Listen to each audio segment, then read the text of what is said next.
Hello friends, कैसे हैं आप सभी। उम्मीद करते हैं आप सभी अच्छे होंगे, सेफ होंगे। जैसा कि आप सभी जानते हैं कि हम लोग अपने एंट्रेंस एग्जाम 2021 के प्रिपरेशन में लगे हुए हैं। काफ़ी अच्छे से प्रिपरेशन चल रही है। तो ठीक उसी प्रकार से आज हम लोग सेशन करने जा रहे हैं क्लास 11th के लिए, जिसमें साइंस के टॉप 20 क्वेश्चंस को हम लोग डिस्कस करने जा रहे हैं। चलिए आइए देखिए कि आप कितना क्वेश्चंस कर पाते हैं, क्या आपकी प्रिपरेशन है, यहाँ से मालूम चलेगी। चलिए आज साइंस की टॉप 20 क्वेश्चंस की फर्स्ट सीरीज है, फर्स्ट वीडियो है। चलिए देखते हैं, एंजॉय कीजिए आप लोग इस वीडियो को। चलिए फर्स्ट क्वेश्चन हम लोग का बोल रहा है, vector quantities are those which have. आप समझ रहे हैं क्वेश्चन को कि वेक्टर क्वांटिटी कैसे क्वांटिटी है, विच हैव ओनली डायरेक्शन। क्या वेक्टर क्वांटिटी के पास केवल डायरेक्शन होता है। ओनली मैग्नीट्यूड, क्या केवल मैग्नीट्यूड होता है। मैग्नीट्यूड एंड डायरेक्शन बोथ, क्या मैग्नीट्यूड भी होता है और साथ ही साथ डायरेक्शन भी होता है। या फिर D not means none of these.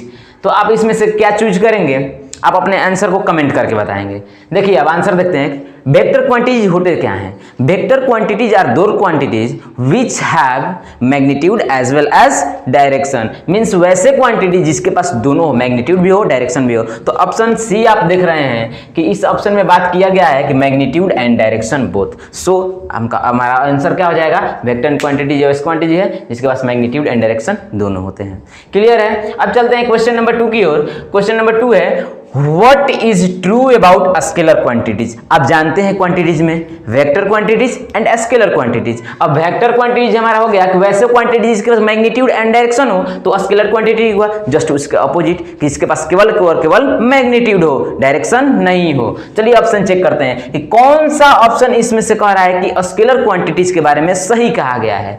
Have direction, direction तो होता नहीं है, डायरेक्शन तो वेक्टर में होता है, तो ये ऑप्शन हम लोग का ए करने वाले हैं नहीं। कैन बी एडेड सिंपली, कह रहा है कि क्या हम लोग स्केलर क्वांटिटीज को सिंपली ऐड कर सकते हैं, जैसे नॉर्मल हम लोग डेली लाइफ में ऐड करते हैं 2 + 4 = 6, उस बात को कह रहा है। कैन बी एडेड सिंपली, तो यस इसको हम लोग सिंपली ही ऐड करते हैं। और वेक्टर क्वांटिटीज में वहां हमारे दूसरा रूल आता है, वहां उसको लॉ से हम लोग करते हैं, लेकिन यहाँ इसको सिंपली करते हैं। तो हमारा बी ऑप्शन क्या हो जाएगा, राइट हो जाएगा। ऑप्शन सी की बात करते हैं कि special law to add. Special law किस में आता है, वेक्टर में आता है, स्केलर में नहीं आता है। स्पेशल मेथड टू ऐड नहीं, इसमें नहीं आता है। चलिए next question 3 number, SI unit of displacement is. आप डिस्प्लेसमेंट जानते हैं क्या होता है, उसका एसआई यूनिट की बात किया गया है। डिस्प्लेसमेंट क्या है, तो the shortest distance between 2 points. क्या भाई, तो शॉर्टेस्ट डिस्टेंस, तो शॉर्टेस्ट डिस्टेंस, डिस्टेंस का क्या होता है भाई SI unit, metre. So displacement का भी क्या हो जाएगा, मीटर। हम लोग यहाँ से टिक कर सकते हैं, option A will be the right answer. क्या हो जाएगा हम लोग का ऑप्शन ए। डिस्प्लेसमेंट क्या है भाई, तो शॉर्टेस्ट डिस्टेंस, इसे याद रखेंगे। अब देखते हैं option question number 4, which of the following is not a vector. Which of the following is not a vector। कह रहा है कि इस ऑप्शन में से कौन सा ऐसा है जो वेक्टर क्वांटिटी नहीं है। स्पीड और हाँ देखते हैं पहले ऑप्शन, वेलोसिटी, वेट, एक्सेलरेशन। अब देखिए जब वेक्टर क्वांटिटी की बात किया गया है कि कौन सा वेक्टर क्वांटिटी नहीं है, तो सबसे पहले आपको ये क्लियर होना है, जैसे कि हम लोगों ने जाना वेक्टर क्वांटिटी क्या है भाई, जिसके पास मैग्नीट्यूड भी होगा और डायरेक्शन भी होगा। तो अब इसमें से चूज करिए कौन सा नहीं है। अब देखिए जो स्पीड है, स्पीड तो भाई क्या उसमें मैग्नीट्यूड तो होगा कि हाँ भाई हम इतने का स्पीड से अपने बाइक को रन करा रहे हैं, कार को रन करा रहे हैं, लेकिन क्या उसका डायरेक्शन फिक्स हुआ क्या, अभी हमको जाना है इधर, टर्निंग आएगा तुरंत मुड़ जाएंगे, डायरेक्शन फिक्स हुआ क्या, नहीं डायरेक्शन नहीं है। इसका मतलब ये क्या हुआ कि यह वेक्टर क्वांटिटी नहीं है। इट मींस ये क्या हुआ हम लोग का ऑप्शन ए, स्पीड जो है वेक्टर क्वांटिटी नहीं है। अब देखिए वेलोसिटी, वेलोसिटी तो भाई इसके पास डायरेक्शन भी है, मैग्नीट्यूड भी है, जानते हैं आप सभी। वेट, इसके साथ भी भाई फोर्स जहां आ गया तो क्या होगा, डायरेक्शन भी है, इसको बोल देंगे कि नहीं होगा। एक्सेलरेशन, ये rate of change of velocity होता है, तो इसको हम लोग बोल ही नहीं सकते क्योंकि इसमें वेलोसिटी आया था, क्या होगा डायरेक्शन भी हुआ, मैग्नीट्यूड भी है। ये भी हमारा ऑप्शन है, option A will be the right answer. अब चलते हैं next question, question number 5, unit of angular velocity is. Unit of angular velocity, अब आप जानते हैं वेलोसिटी की वेलोसिटी की आप यूनिट जानते होंगे, बट यहाँ एंगुलर वेलोसिटी की बात कर रहा है। तो देखिए जब कभी एंगुलर का बात आए तो ये तो हमारे पास मीटर पर सेकंड ये बात तो होगा ही नहीं। और देखिए रेडियन पर सेकंड स्क्वायर, तो क्या वेलोसिटी कभी पर सेकंड स्क्वायर में होता है? नहीं, ये भी हमारा नहीं होगा। और देखिए एंगुलर की बात करें तो रेडियन उसका होता है, यूनिट रेडियन होता है, लेकिन वेलोसिटी है तो वेलोसिटी पर सेकंड पर रेट ऑफ चेंज ऑफ होता है डिस्प्लेसमेंट ना, rate of change of displacement is known as velocity. The rate of change of, इसका मतलब उसमें टाइम भी है, टाइम है तो उसका यूनिट सेकंड, तो इसमें देखिए रेडियन पर सेकंड है। सो हम लोग बोल देंगे क्या कि unit of angular velocity is radian पर सेकंड। यहाँ केवल रेडियन है तो ये केवल एंगुलर के लिए आता है, न कि एंगुलर वेलोसिटी के लिए। तो एंगुलर के लिए रेडियन और वेलोसिटी के लिए सेकंड, तो रेडियन पर सेकंड। क्लियर है? अब देखते हैं क्वेश्चन नंबर 6। आप थोड़ा इसको देखेंगे, आप ट्राई करेंगे, करते रहेंगे। First law of motion defines, कह रहा है कि first law of motion define क्या करता है भाई? पहला मोशन का लॉ तो हम जानते हैं हम सभी कि ना इनर्शिया को तो नहीं करता है, इनर्शिया यहाँ नहीं आएगा। किसको भाई? फोर्स को। First law of motion defines force, both कह रहा है, बोथ होगा ही नहीं, नॉट नन ऑफ दिस होगा ही नहीं। अब चलते हैं question number 7। Inertia depends upon, हाँ बहुत ही अच्छा क्वेश्चन है, इनर्शिया डिपेंड्स अपॉन। आप इसे कमेंट करके बताएंगे, चलिए हम डिस्कस भी करते हैं। Inertia depends upon acceleration of the body, velocity of the body, shape of the body and mass of the body. क्या आपको इसमें सबसे सुटेबल ऑप्शन क्या दिख रहा है?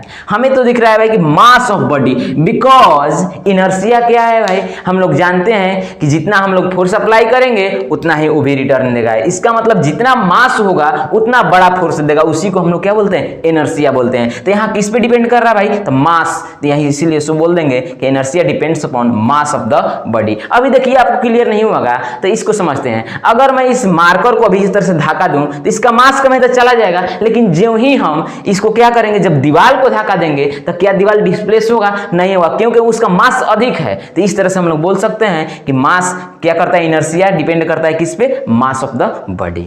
अब next question, question number 8। CGS unit of force is, CGS unit of force is, आप तो जानते हैं एसआई यूनिट जानते हैं क्या होता है। अब देखिए यहाँ बात कर दिया है सीजीएस यूनिट की, तो सीजीएस यूनिट क्या होता है भाई? मीटर पर सेकेंड, ये तो होगा नहीं। सेकेंड मीटर, ये तो भाई ये तो कोई यूनिट आज तक हम लोगों ने देखा ही नहीं है, तो इसको पहले ही कट कर देना है। डायन, यस डायन will be the right answer. और इसका वैल्यू क्या होता है? वैल्यू क्या होता है? तो 10 टू द पावर 5 न्यूटन। इसे भी याद रखेंगे, इससे भी कभी कभी कंपटीशन में पूछे जाते हैं। नॉन ऑफ दिस तो होगा नहीं, और मीटर पर सेकेंड ये होगा ही नहीं, क्योंकि फोर्स की बात कर रही है। अब देखिए question number 9। The value of small g on earth surface, the value of small g on earth surface, कह रहा है कि छोटी जी का, स्मॉल जी का वैल्यू क्या होता है हमारे अर्थ सरफेस। जैसे कि आप सभी जानते होंगे कि स्मॉल जी का वैल्यू जो क्या करता है? डिफर करते रहता है, इक्वेटर पे कुछ और, सेंटर पे कुछ और। तो पूछ रहा है कि अर्थ सरफेस पे क्या है इसका एग्जैक्ट वैल्यू। तो ये फर्स्ट वन देखिए 6.67 इंटू 10⁻11 न्यूटन मीटर स्क्वायर पर केजी। नहीं, ये नहीं होगा। बी 8.9 मीटर स्क्वायर में ही इसकी यूनिट होती है, लेकिन 8.9 ये रॉन्ग है, ये भी रॉन्ग है। 9.8 metre square will be the right answer, none of this होंगे नहीं। अब देखिए क्वेश्चन नंबर 10। एक्सेलरेशन इज, कह रहा है कि एक्सेलरेशन क्या होता है? Rate of change of displacement, rate of change of velocity, both means change of velocity and change of displacement. D not means none of these. तो आप बताइए एक्सेलरेशन क्या होता है? हम लोग स्टार्टिंग में इस वीडियो को शुरू किया कि acceleration is the rate of change of velocity. तो rate of change of velocity हम लोग का क्या हो जाएगा? एक्सेलरेशन। और rate of change of displacement क्या होता है भाई? Rate of change of displacement क्या होता है? तो ये होता है हम लोग का वेलोसिटी, ये होता है हम लोग का वेलोसिटी। अब चलिए बात करते हैं ऐसे ही 10 और इंपॉर्टेंट क्वेश्चन के। चलिए नेक्स्ट क्वेश्चन अब देखते हैं। क्वेश्चन नंबर 11 हम लोग का है momentum measures amount of dash in a body. अब बताइए मोमेंटम क्या मेजर करता है हमारे बॉडी में? तो मोमेंटम जब भी कभी भी हमारे बॉडी के अंदर मेजर करेगा तो वो है हम लोग का motion, motion of the body. Momentum measures amount of motion in a body, कि बॉडी कोई भी कितना मोशन में है उसी को क्या बोलते हैं? मोमेंटम हमारा बॉडी में मेजर करता है। अब देखिए question number 12। Universal law of gravitation was proposed by. अब आज समझते हैं कि universal law of gravitation was proposed by, ये जो भी इसके लॉ दिए गए थे किनके द्वारा दिया गया था, तो ये सारी फैक्ट है, इन्हें याद रखेंगे कि हमारे न्यूटन जो थे, न्यूटन जी, सर एजेक न्यूटन, उन्होंने दिया था। कोपरनिकस कहाँ से आएंगे, गैलीलियो कहाँ का कहाँ, आर्किमिडीज बुआइंटी फोर्स देने वाले ये कहाँ से आएंगे, नहीं होंगे। अब देखिए अब question number 13, the value of small c at the pole is. जैसा कि इस प्रकार के क्वेश्चन एक हम लोगों ने और पहले भी किया कि जो वैल्यू होता है स्मॉल सी का, जिसको बोलते हैं ग्रेविटी ड्यू टू एक्सक्लेशन, जिसका वैल्यू होता है हम लोग जानते हैं कि डिफर करता है। देखिए ग्रेटर कहाँ रहेगा, पोल पे, इक्वेटर पे क्या होगा, पोल से कम रहेगा, तो ये डिफर करते रहता है, तो उसी को क्वेश्चन में डाल दिया। The value of a small c at the pole is greater than the value at equator.